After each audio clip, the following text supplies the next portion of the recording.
Kisah senyum Rasulullah Sallallahu Alaihi Wasallam.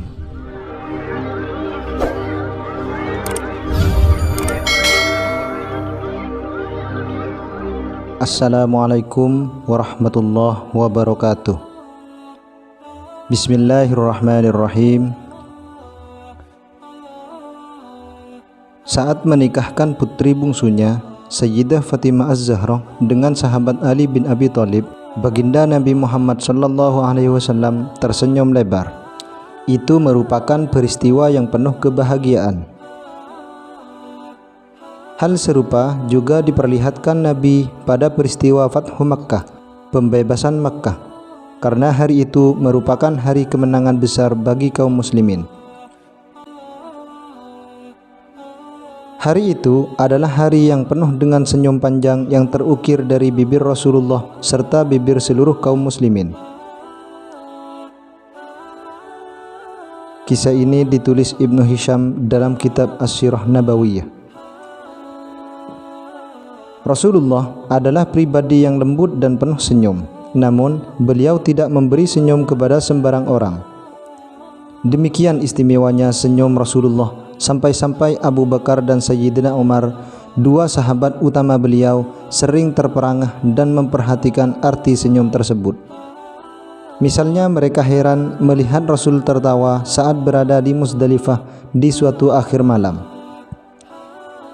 Sesungguhnya Tuhan tidak biasa tertawa pada saat seperti ini, kata Sayyidina Umar.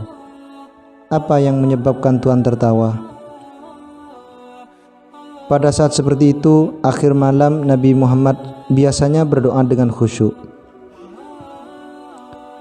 Menyadari senyuman beliau tidak sembarangan, bahkan mengandung makna tertentu, Sayyidina Umar berharap semoga Allah menjadikan Tuhan tertawa sepanjang umur. Atas pertanyaan itu, Rasulullah menjawab, ketika iblis mengetahui bahwa Allah mengabulkan doaku dan mengampuni umatku, dia memungut pasir dan melemparkannya ke kepalanya sambil berseru, celakalah aku, binasa aku.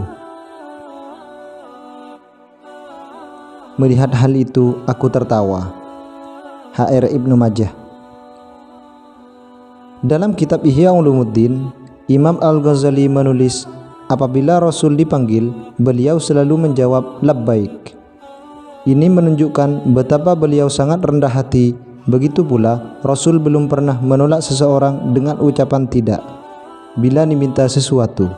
Bahkan ketika tak punya apa-apa, beliau tidak pernah menolak permintaan seseorang dengan jawaban, aku tidak mempunyai apa-apa, kata Rasul, tapi belilah atas namaku, dan bila yang bersangkutan datang menagih, aku akan membayarnya. Banyak hal yang bisa membuat Rasul tertawa tanpa diketahui sebab-musababnya. Hal itu biasanya berhubungan dengan turunnya wahyu Allah. Misalnya ketika beliau sedang duduk-duduk dan melihat seseorang sedang makan. Pada suapan terakhir, orang itu mengucapkan Bismillahi fi awwalihi wa akhirihi. Saat itu beliau tertawa. Tentu saja orang itu terheran-heran. Keheranan itu dijawab beliau dengan bersabda, tadi aku lihat setan ikut makan bersama dia. Tapi begitu dia membaca basmalah, setan itu memuntahkan makanan yang sudah ditelannya. Rupanya orang itu tidak mengucapkan basmalah ketika mulai makan. Suatu hari, Umar tertegun melihat senyuman Nabi. Belum sempat dia bertanya, Nabi sudah mendahului bertanya, ya Umar, tahukah engkau mengapa aku tersenyum?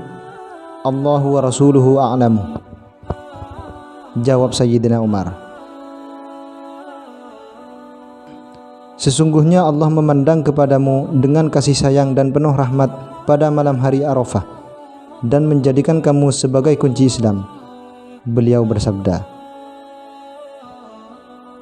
Kesaksian anggota tubuh. Nabi Muhammad bahkan sering membalas sindiran orang dengan senyuman. Misalnya ketika seorang badui yang ikut mendengarkan tausiah beliau tiba-tiba nyeletuk, ya Rasul, orang itu pasti orang Quraisy atau Ansor, karena mereka gemar bercocok tanam sedang kami tidak. Saat itu Rasul tengah menceritakan dialog antara seorang penghuni surga dan Allah Subhanahu wa taala yang mohon agar diizinkan bercocok tanam di surga. Allah Subhanahu wa taala mengingatkan bahwa semua yang diinginkannya sudah tersedia di surga. Karena sejak di dunia punya hobi bercocok tanam, ia pun lalu mengambil beberapa biji-bijian kemudian ia menanamnya. Tak lama kemudian, biji itu tumbuh menjadi pohon hingga setinggi gunung, berbuah lalu dipanenkan. Lalu Allah Subhanahu wa taala berfirman, "Itu tidak akan membuatmu kenyang, ambillah yang lain." Ketika itulah si Badui menyeletuk, "Pasti itu orang Quraisy atau Ansor. Mereka gemar bercocok tanam, kami tidak." Mendengar itu, Rasul tersenyum, sama sekali tidak marah, padahal beliau orang Quraisy juga. Suatu saat, justru Rasulullah yang bertanya kepada para sahabat, "Tahukah kalian mengapa aku tertawa?" "Allahu wa rasuluhu a'lamu," jawab para sahabat. Maka Rasul pun menceritakan dialog antara seorang hamba dan Allah Subhanahu wa taala. Orang itu berkata, "Aku tidak mengizinkan saksi terhadap diriku kecuali aku sendiri." Lalu Allah Subhanahu wa taala menjawab, "Baiklah, cukup kamu sendiri yang menjadi saksi terhadap dirimu, dan malaikat mencatat sebagai saksi." Kemudian mulut orang itu dibungkam supaya diam, sementara kepada anggota tubuhnya diperintahkan untuk bicara. Anggota tubuh itu pun menyampaikan kesaksian masing-masing. Lalu orang itu dipersilahkan mempertimbangkan kesaksian anggota-anggota tubuhnya. Tapi orang itu malah membentak, "Pergi kamu, celakalah kamu. Dulu aku selalu berusaha, berjuang dan menjaga kamu baik-baik," katanya. Rasul pun tertawa melihat orang yang telah berbuat dosa itu mengira anggota tubuhnya akan membela dan menyelamatkannya. Dia mengira anggota tubuh itu dapat menyelamatkannya dari api neraka. Tapi ternyata anggota tubuh itu menjadi saksi yang merugikan karena memberikan kesaksian yang sebenarnya. Hadis diriwayatkan oleh Anas bin Malik. Hal itu mengingatkan kita pada ayat 65 surah Yasin, yang maknanya, "Pada hari ini kami tutup mulut mereka, dan berkatalah kepada kami tangan mereka, dan memberi kesaksian kaki mereka terhadap apa yang dahulu mereka kerjakan." Wallahu a'lam bishawab. Wassalamualaikum warahmatullahi wabarakatuh.